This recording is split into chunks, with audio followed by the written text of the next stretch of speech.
Hai sahabat-sahabat Guru Singa dimanapun kalian berada, semoga kalian sehat selalu ya. Selamat Hari Raya, mohon maaf zahir dan batin. Saya mohon maaf karena sudah lama tidak bercerita, karena kesehatan tidak mengizinkan untuk mengudara. Hari ini saya akan menceritakan sesuatu yang mungkin kalian juga sudah pernah tahu, atau mungkin juga ada di antara kalian yang tidak tahu. Nah, siapa di sini di antara kalian yang membesar di tahun 80-an dan 90-an? Dikarenakan sepatu ini jadi hitsnya anak pada zaman tersebut. Ya, memang di tahun 2021 ini juga sepatu merek tersebut juga semakin terkenal. Namun pada era 80-an dan 90-an sepatu merek ini sangat booming banget. Pokoknya siapa yang pakai sepatu ini udah dikategorikan keren. Ayo, apakah kalian tahu merek apa? Mari kita terokai cerita hari ini.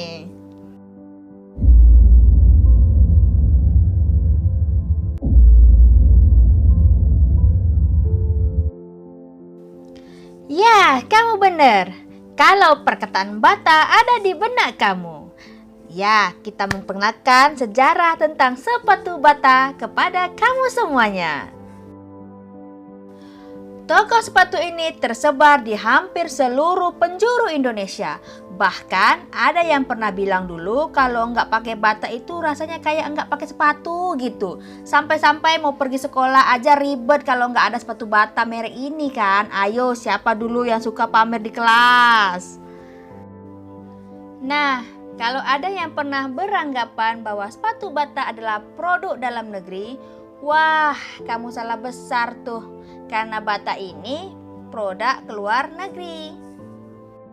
Bata atau TNA Bata Shoes Company pertama kali terdaftar di kota Zlín, Cekoslowakia oleh bersaudara Anne, Anthony dan juga Thomas Bata pada tahun 1894. Di Indonesia sendiri, toko sepatu Bata pertama kali beroperasi pada tahun 1939 dengan pabrik yang berlokasi di Kalibata, Jakarta Selatan dan di Kota Medan, Sumatera Utara. Karena lokasi inilah beberapa orang mengira bahwa nama toko sepatu ini diambil dari nama Kalibata, padahal sebenarnya diambil dari nama Thomas Bata sendiri. Kedua pabrik sepatu ini menghasilkan kurang lebih sebanyak 7 juta pasang sepatu setiap tahunnya yang terdiri dari 400 model sepatu, sepatu sandal yang terbuat dari kulit karet maupun plastik. Mari kita telusuri sejarah terciptanya sepatu Bata.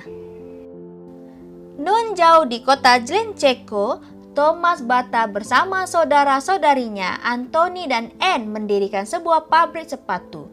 Pada 24 Agustus 1894, Thomas baru berusia 18 tahun. Tahun 1894, saudaranya bernama Anthony mendaftarkan namanya dalam bisnis pembuatan sepatu di Zlín. Namun, bisnis itu tidak langsung berjalan mulus di tahun-tahun pertamanya. Pada tahun 1904, Thomas Bata menyeberangi Atlantik menuju New England, Amerika. Dia bekerja di sebuah pabrik sepatu selama 6 bulan, di mana dia belajar dari tangan pertama soal permesinan dan teknik manajemen untuk membuat sepatu modern. Setelah sekembalinya ke Zlín, Thomas Bata mulai menerapkan apa yang ia pelajari. Kemudian terjadilah Perang Dunia ke-1 di Eropa yang membuat munculnya kebutuhan sepatu untuk tentara.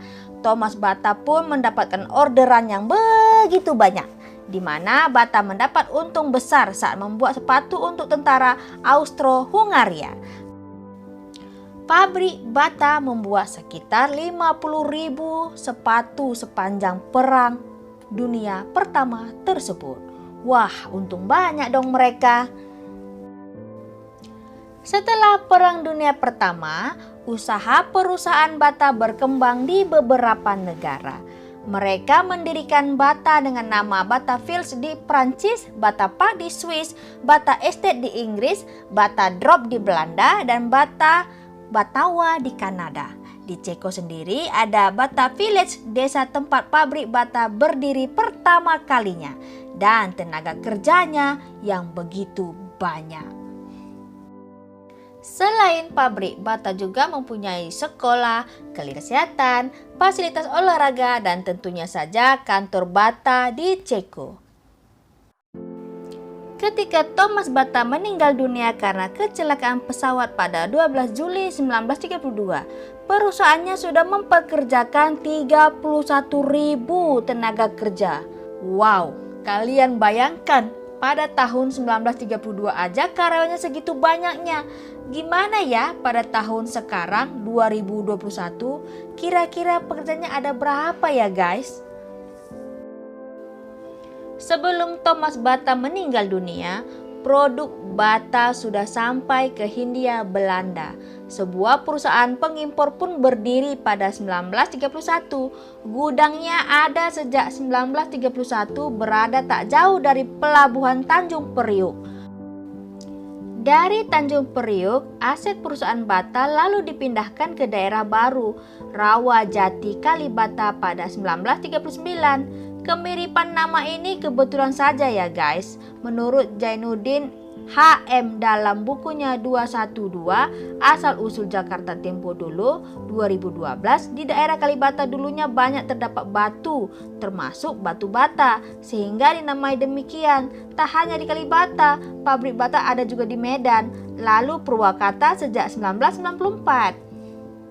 Dikarenakan Thomas Bata tidak meninggalkan surat wasiat saat ia meninggal, perusahaan sempat dipimpin oleh saudara lelakinya bernama Jan Anthony Bata. Pada saat itu, putra Thomas bernama Thomas Bata Junior yang kala itu berusia 17 tahun dianggap belum siap memimpin perusahaan. Pada tahun 1966, barulah perusahaan dipegang oleh anak Thomas Bata bernama Thomas Bata Junior. Pada saat menjelang Ceko dijajah oleh tentara Nazi dari Jerman, menurut catatan Anthony Cekota dalam bukunya tahun 1985 yang berjudul The Stormy Years of the Extradition Enterprise. Di dalam bukunya ia menjelaskan bahwa Thomas John Bata tiba di Ceko dan ia mengawasi persiapan pengiriman pekerja dan mesin ke Kanada karena hendak mendirikan pabrik di negara tersebut. Selama Perang Dunia Kedua, Bata berikan sumbangsi dalam perang dengan membuat sepatu untuk prajurit perang serta perlengkapan militer lainnya. Setelah Perang Dunia Kedua, maka proklamasi kemerdekaan Indonesia telah dikumandangkan. Pabrik bata di Indonesia menjadi sasaran ambil alih oleh pihak Republik dalam Revolusi 1945. Menurut catatan Abdul Haris Nasution dalam Sekitar Perang Kemerdekaan Indonesia volume 1 pada 1978, pabrik sepatu bata di Kalibata dijadikan hak milik penuh Republik Indonesia, di mana pemerintah Indonesia mengawasi para buruhnya pasca 1945. Bata dengan jargonnya pembikin sepatu terkenal di dunia. Tak hanya membuat sepatu kulit yang terkesan formal, tapi juga sepatu olahraga, sepatu senam, main tenis, bahkan basket. Menurut situs resminya, Bata menghasilkan 7 juta pasang alas kaki dalam setahun yang terdiri dari 400 model baik sepatu, sandal, dan juga macam-macam lainnya yang terbuat dari kulit, karet maupun plastik.